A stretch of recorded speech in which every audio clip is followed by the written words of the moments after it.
de 100 calendriers. Et j'ai trouvé qu'il n'y a aucun calendrier sur cette terre qui soit plus correct que le calendrier islamique qui suit les cycles lunaires. Ouais. Donc, il y a eu toujours erreur dans ces calendriers et le pape Grégoire XIII est venu pour corriger cette erreur. Il y avait 10 jours de plus. Et nous étions un jeudi le 4. Le pape Grégoire a dit non, demain vendredi c'est le 15. Du 4 au 15.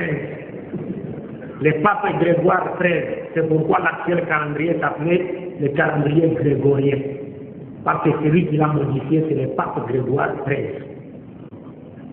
Vous comprenez? Alors, Dieu dit, l'ami ali ou l'ami oulad. Je voudrais saisir cette occasion pour mettre en garde les musulmans nigériens par rapport à la célébration des deux fêtes de Noël et de Nouvel An.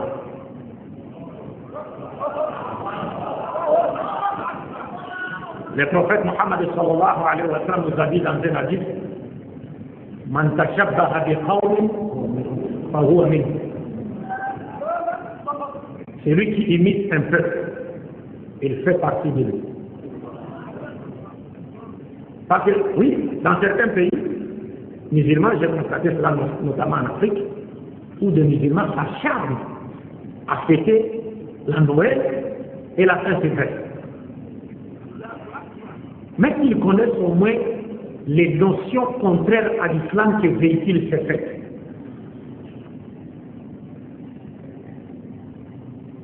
Célébrer ces fêtes, c'est-à-dire ne traduire que notre ignorance, l'ignorance que nous avons, n'est-ce pas, de notre religion.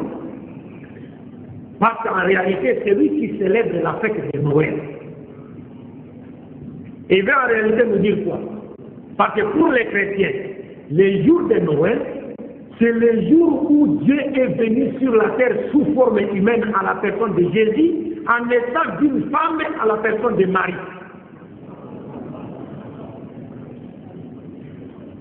Donc Dieu est né d'une femme à la personne de Marie. Il est venu sur la terre sous forme humaine à la personne de qui? De Jésus-Christ.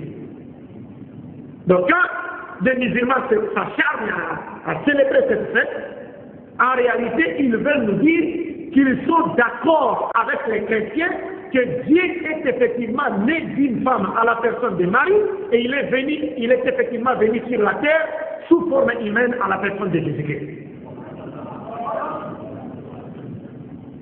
Par conséquent, vous niez ce que Dieu a dit dans cette sourate, l'am yalid wa lam yulad. Vous le niez. Et vous vous mettez dans le camp de ceux qui combattent Dieu et ses prophètes. Voilà le sens de notre chrétien. Donc c'est une fête qui véhicule des notions qui sont contraires à l'islam.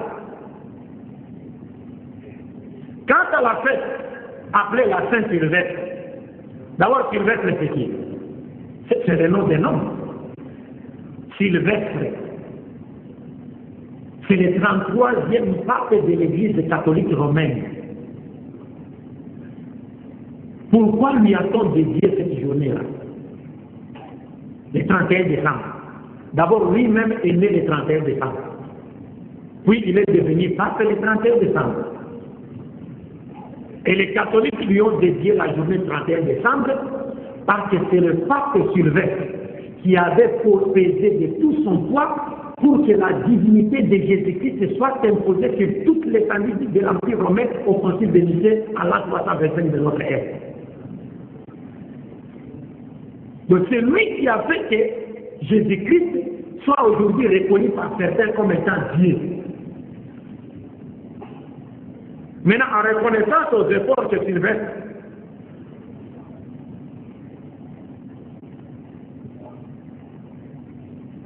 en reconnaissance donc à ces efforts, entre guillemets, n'est-ce pas? L'Église catholique lui a dédié cette journée. La fête du Nouvel An, Saint-Sylvestre. Donc un musulman qui célèbre cette fête veut en réalité nous dire il est d'accord avec Sylvestre Ier pour dire que Jésus est Dieu. Vous comprenez? Donc ce sont des faits qui véhiculent des notions qui sont contraires à l'islam. Nous ne pouvons pas nous voiler la face et continuer à faire plaisir aux autres. Et nous voulons faire plaisir aux autres au lieu de faire plaisir à Dieu et à ses prophètes. Nous avons nos fêtes à nous. Il y a Eid al-Fitr, Eid al-Adha et aussi la journée du vendredi. Des fêtes qui n'existent que pour Dieu et rien que pour chanter la grandeur de Dieu. Donc nous devons faire très attention. C'est à travers ces fêtes-là que les ennemis de l'islam essaient, n'est-ce pas, de nous détourner petit à petit de notre religion ou encore de nos valeurs islamiques. Le dernier passage de la sourate Al-Ikhlas nous dit ceci: وَلَمْ يَكُنْ لَهُ كُفُوًا أَحَدٌ.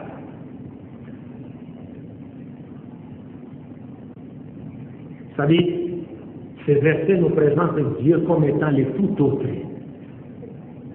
لَيْسَ كَمِثْلِهِ شَيْءٌ. Il est le tout autre. Il est différent de tout ce qui existe. Pourquoi? Parce que tout existant tire son origine de Dieu. Mais Dieu, lui, n'a point d'origine.